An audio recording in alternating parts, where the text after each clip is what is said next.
Greetings, everybody, and welcome once more to the Dracovin Empire.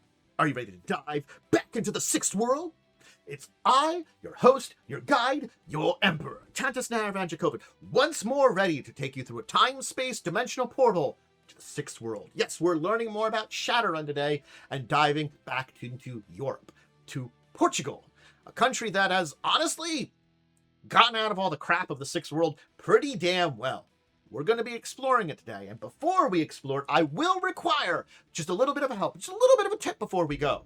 Hey, make sure you're subscribed to this channel. Make sure you do all the little support things, and make sure you leave a comment below what you think about Portugal and its state in the Sixth World. Certainly speaking, it still does allow for a lot of interesting Shadowrun, even though it's a little bit more stable, nicer than some of the places I've talked about, but yeah. Let's get going.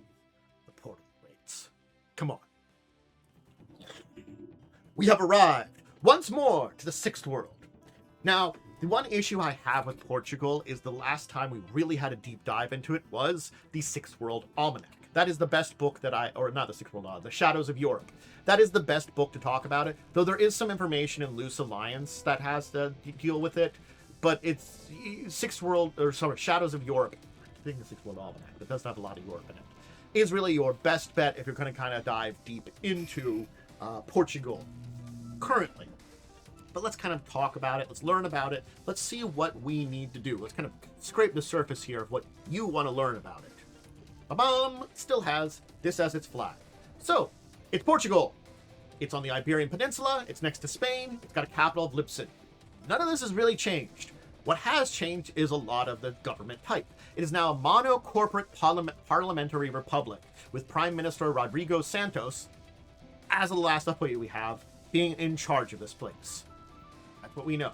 We do know they use the euro, though the nuyen is accepted, and the exchange rate, at least again, is €1 for 1 nuyen. Pretty good exchange rate there. We know that there's about 22% sinless, about 34 below poverty level. Again, this would probably be more of Shadows of Europe 2nd edition, with 45% corporate affiliation, about 11 approaching 12 million people as a population, of which about 75% is human, and then split between elf, dwarf, orc, and troll, and others, though orc being the most prominent of all of them. The majority of people, basically 4 out of 5, are of Portuguese descent, with some African and some other, kind of making a little bit more of a melting pot. And Portuguese is the big language. 75% of people speak it, with about 10% speaking English, and various African and Creole languages, about 9% being the major ones. And then 75% of the people there are Roman Catholic, which is going to be something we're going to be talking about, and very important to it. But they have a different kind of Roman Catholic than, let's say, their neighbor Spain, for very interesting reasons. We will discuss. Portugal has a lot of very interesting things.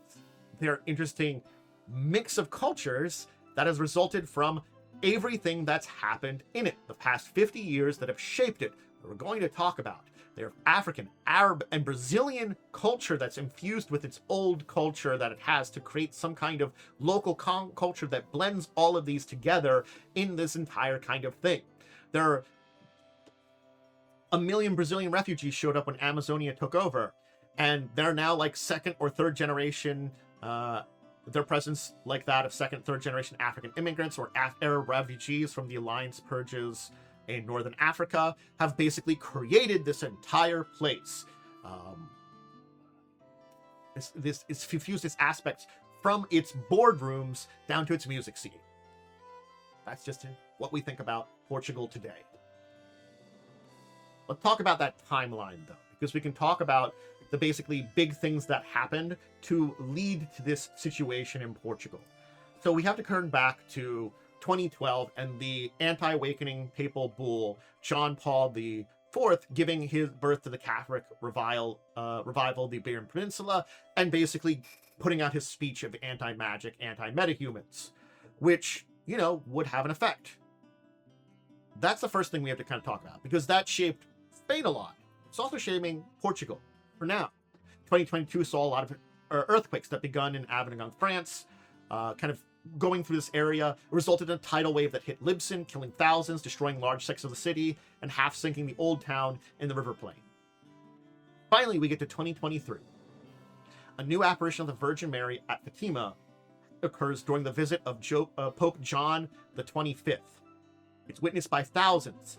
And John the 25th was the one that basically reversed John Paul IV's entire thing and basically say, hey, like, you know, magic's part of God's plan. He did the Imago Dei, which I'll just quickly go over what it does. It's metahumans possess souls capable of salvation. Magic is by nature, not by nature evil. Like any human ability can be used for good or evil, and spirits are manifestations of nature. Conjuring themselves is not evil, but you're touching into faith and doctrines of Catholics, so that if anybody wants to basically be a member of the church and summon spirits, you must do under their supervision. Because basically you're kind of calling on the powers of the natural world and kind of the spirits of the world that put in place there. So yeah, this was rescinding this kind of thing, establishing orders of magic within the Catholic Church. But this apparition basically cemented John the 25th's basically ideas in the Portuguese Catholics.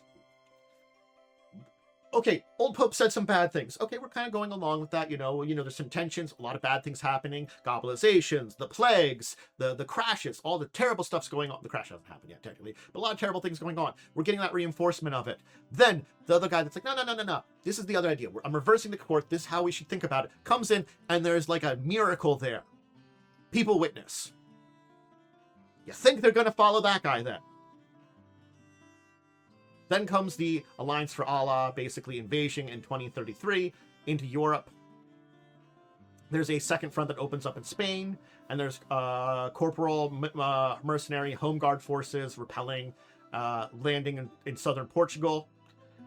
In 2034, the Amazonian uprising, basically that's when we get those refugees, about 1 million Brazilian refugees sailing across the Atlantic to Portugal. Their reception isn't what they necessarily expected.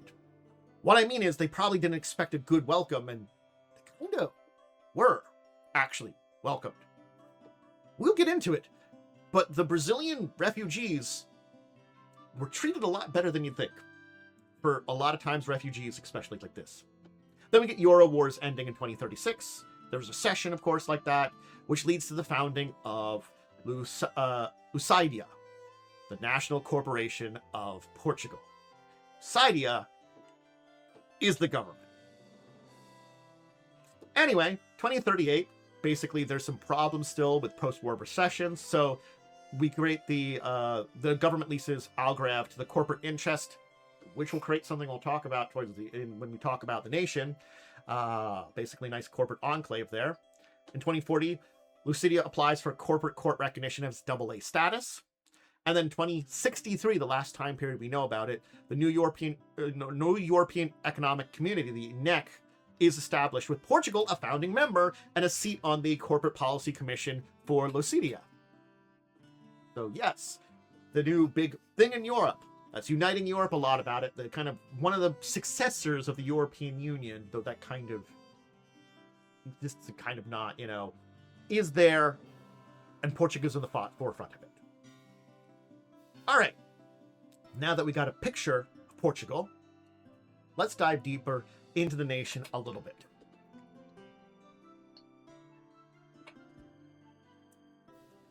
Yep.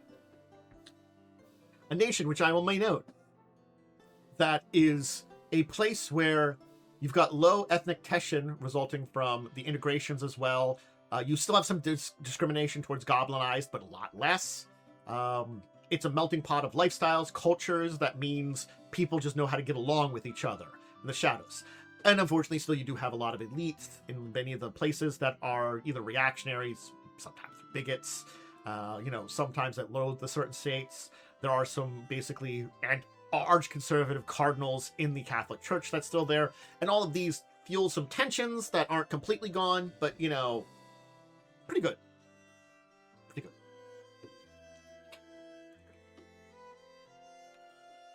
There's our map. So, let's talk about this map. I'm not going to go deep into the Portuguese, geography completely because it's still just Portugal. I mean, that's the easy way to say it. It's still just Portugal.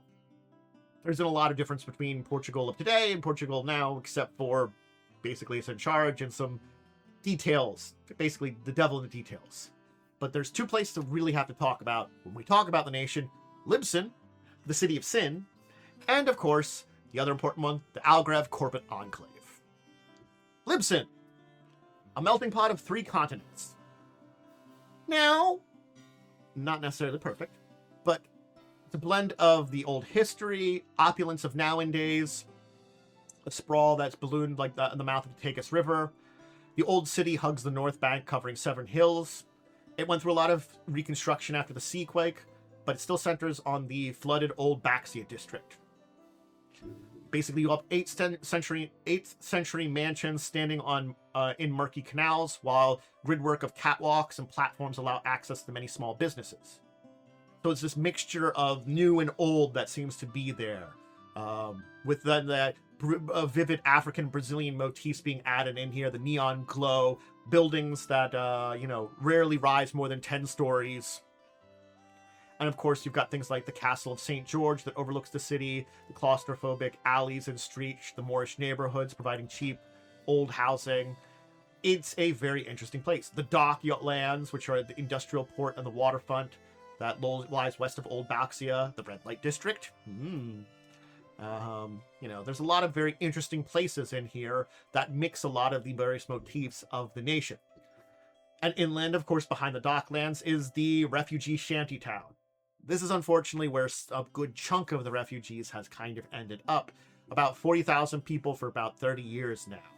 Again, this is about half of the people. The rest of it did find purchase here and welcome in a lot of ways. But even if these people are welcomed, they still have this camp. And many of these aren't allowed outside during the daylight hours to work on the dockyards or other menial jobs. Are only allowed out during the daylight hours and then forced to return to there at night. The Alcarva Pit, and it's a scar in the city. The worst part about it. It's basically an area that was established originally and just hasn't been gotten rid of. While probably about 50% of the Brazilian population found their purpose here, good half of it hasn't. And who's to say what the difference between those people were? It's that kind of thing. It's a juxtaposition of some were greeted, some were not, and you don't know where it was going to end up. So yeah. The campus is really nice too. Small by European standards. And of course, the one major thing we get to talk about here is the Sentinel. What is the Sentinel? It's Lucidia's headquarters. Yeah. Basically, the ruling corporation of the nation, its headquarters. It was built to fill the corporate hubris following its incorporation. So it's got a white facade laced with its patented Awakened Polyp. Designed for 25,000 workers, never housed more than 15. Algrav Corporate Enclave. So, basically, to jumpstart Lucidia, Portugal leased to the Megacorp Consortium an area with extraterritorial status. And under the corporations, it's become an ultra-super resort on the southern tip of Portugal. This is where corps from around the world send their execs and salarymen on holidays. It is the perfect beach, a nightlight vacation spot. Yeah. It is the ultimate high-class corporate getaway. Right on the coastline there. Yeah. Everything that represents probably what's wrong with the Megacorps. Represented in a nice corporate enclave on the southern tip of Portugal. Yeah. So pleasant. Alright. So now we've got to talk about who's in charge here. Yeah. We do have to represent, though, that this place is a very scheduled nation. For its lifestyle, it can be off-putting. The standard working hours are from 10 a.m. to 6 o'clock at night. Nightlife keeps going. Their spiritual beliefs. Basically, here's the thing. Everybody goes to church on Sunday, But then they have no qualms about going to a Bruxa to get Hex cast on competition.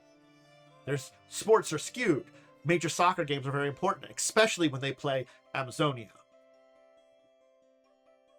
And if you know the right person in the society there, it means everything.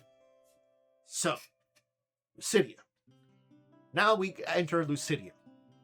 This plan is named after the then Minister of the Economy, the Gohindo Plan. Basically incorporated and partial nationalized all of Portugal's 150 largest industries and services into a single corporation. Basically, they're remaining competitive, ultimately saving the economy. The plan gave the shareholders of the various companies equal stake and newly amalgamated corp. And part of this massive merger, the government would also buy out smaller shareholders and compensate foreign industries. So it's kind of like weird because Lucidia is the government, but it's also not the government, kind of. Yeah. Basically, that's the best way to say it. They're technically separate, but Lucidia really is the government, but it really isn't the government. Again, remember what I called this nation. It is a mono-corporate parliamentary republic. That's the title for it. 4 families own about 60% of Lucidia. 4 families pretty much own Portugal. Yeah. That's the best way to say it. The elective prime minister is nominally the chairman of the board of the corporation. But the true control is in the board of directors and the CEO. It has 9 divisions, each led by a director, and has a seat on the board. All major shareholders or their appointees. And once this was complete, the economy reopened to private and foreign investments in 1939. It then got its AA basically status because of its profits, which it kind of sits at, but it really hasn't grown a lot. So yeah. And we had a former corporate raider turned CEO Emmanuel Sales, who's taken advantage of a lot of that more in recent years, basically becoming a name in this. So he's become a family thing. So I'm not going to dive too deep into the 5 families, but we'll give you a name. There's the Basemos, which are the most public of them. They're basically the perfect image for dysfunctional high society. There's the, I'm probably butchering these. Balsemaus, Castro Marinas. If I'm butchering these, sorry. Which basically Guilherme and Jamie are the twin scions of this old family, and they're powerful Brazilian entrepreneurs. The Champ Lamandas are the most influential of it. So again, not the most public, but most influential, with basically a long-time staple of Portuguese high finance. So they're ones with probably the oldest money. And then there are Espírito Santos, which are the most conservative and religious of the 4. And they've basically lost 2 fortunes and made 3. And of course, your wild card is Emmanuel Sales, who has become the most important person in the country. He's corporate raiders turned CEO. Yeah. He basically has managed to get himself in the CEO's office. So, again, not the prime minister, who's technically elected, and the chairman of the board. But again, chairman of the board, the board of directors and CEO is technically more powerful than him. And then, of course, we do have the church there. So these are like, the church is kind of a power there, but not anywhere enough. These basically 5 groups here, which are the effect of it. Sorry, Prime Minister, you're there. Now let's talk the corporations that are here and the criminal elements that are here. Now, while there really isn't a lot of other corporate influence here, pretty much because of the nationalization that led to the creation of Lucida? I'm probably mispronouncing it horrifically every time. Anyway, there are 2 big corporations. The Spindera Industries, which is run by a Playboy billionaire and Formula 1 driver, occasionally Johnny Spinnerad, basically a major player in cybernetics and biotech. There's also Aegis Consortio, run by Gustavo Carvalho, that appeared in the early 2030s. Basically, they're trying to help records for Corp covered after the crash. So they kind of set into that kind of thing of industry that way. These two other corps are probably the closest things to any like single A corps in the nation, because again, being nationalized means they already have corporate affiliation everywhere. It's really hard for other corps to come in here, say for the area leased out, because it's already under corporate control. As for the underworld, there are two major players that we really have to talk about that don't really compete with each other most of the time. The Bapastastas, which are kind of mafias. Luis Bapastasta, a Brazilian expatriate, made a bunch of local connections in the mafia, in World and Concerns, and kind of created a mafia family. He's now kind of passed on, and his lieutenant has basically taken over and continues policy as independent from the Spanish Vaquez syndicate. And they deal with a lot of the South American ghost cartels and African dealways, pirates, drugs, all these kind of things. So they're one of the major players there. And the other one being the Kusulong, basically an Afro-European polyclub that originated in the teens and gave Luso-Africans a voice in politics, and basically has its own network that deals in a larger portion of the world. It technically, I think, would be one of the ghost cartels.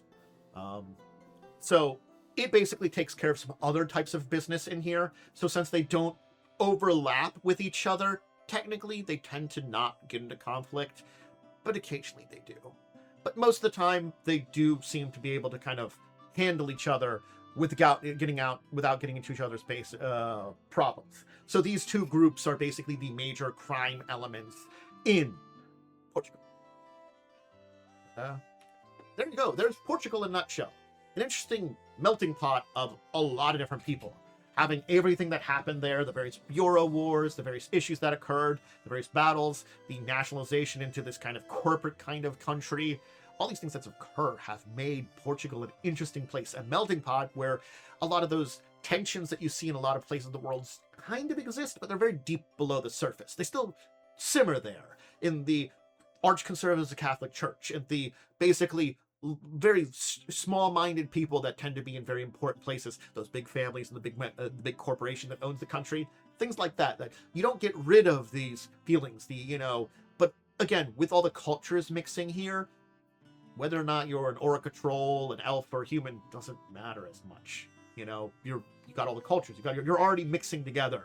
And, with the great miracles that happened, that were seen here, that gave rise to that kind of like religious thing that does exist there. I mean, again, 75% of the people are Catholic and go to church every Sunday.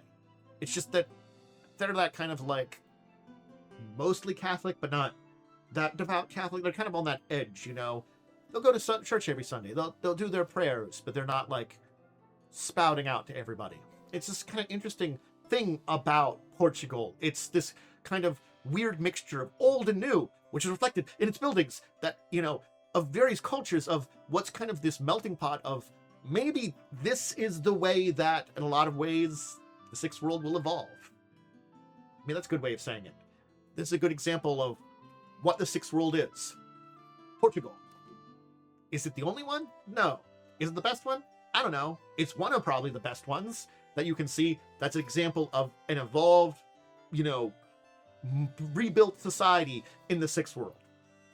And I would love to visit it again if we ever get another book that would throw us into various points of the world. Redo the shadows of all the different continents. Thank you very much. There you go. I've enjoyed learning about Portugal. And if you want to see more of my things, you can always join me live over on Twitch. You can always join me over on YouTube. Those are both great places to support me. If you're joining me live on Twitch, you can see me record stuff like this video here. You can see all my other tabletop live plays like Fall of Episodes 1 to 8, my talk show, discussion show, kind of podcasty thing, discussing tabletop Saturdays at 6. Again, all tabletop stuff ends up on YouTube. You don't always have to join me live. It's nice. You can always chat in between videos, chat afterwards, come join me for other stuff I do, games, hanging out. But yeah, but if you're over on YouTube, that's fine. That's great. It helps. Remember that subscription I talked about. Remember to give that comment. Remember to do all that stuff. It really helps out. It's the very basics that you can do to support the channel. Just if you want to give it just a little bit of a support, that helps as much. Check out my social medias, especially the Discord. That's the best place to see what's going on. I do give some updates over on, Twitter/X and Blue Sky. Until the next time, we dive into the Sixth World or somewhere else. tabletop related. I bid all of you out there a deep and wonderful farewell.